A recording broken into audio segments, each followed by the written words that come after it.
రుద్రమంత్ర స్వరూపమే మహామృత్యుంజయ స్వామి.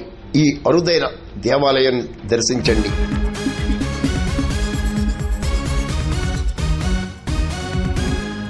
కాకినాడ జిల్లా పెద్దాపురం వాసవి కన్యక పరమేశ్వరి సన్నిధిలో రుద్రమంత్ర స్వరూపంగా శ్రీ మహామృత్యుంజయ స్వామి ఆలయాన్ని నిర్మించి వార్షికోత్సవ వేడుకలను నిర్వహిస్తున్నట్లు ఆర్య వైశ్య సంఘం అధ్యక్షులు మట్టే శ్రీనివాసరావు, గౌరవాధ్యక్షులు మట్టే శ్రీనివాసరావు వివరించారు.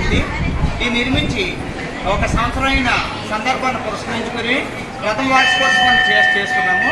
ఆ సందర్భంగా 15వ తారీఖు నుండి మొదలైనటువంటి ఈ పూజలన్నీ కూడా నిన్నటితోటి సమాప్తమైన తర్వాత ఈరోజు సుమారుగా 5,000 మందికి అన్నప్రసాద వితరణ చేయడం అనేటువంటి జరుగుతుంది. వేలాది మంది భక్తులు ఇక్కడికి వస్తున్నారు. అంతేకాకుండా కామాక్షి సమేత మృత్యుంజయ స్వామి వారు ఎక్కడ ఎంతటి రోగాన్నైనా సరే పరిష్కరించేటువంటి శక్తి సామర్థ్యాలు ఉండేటువంటి దేవాలయం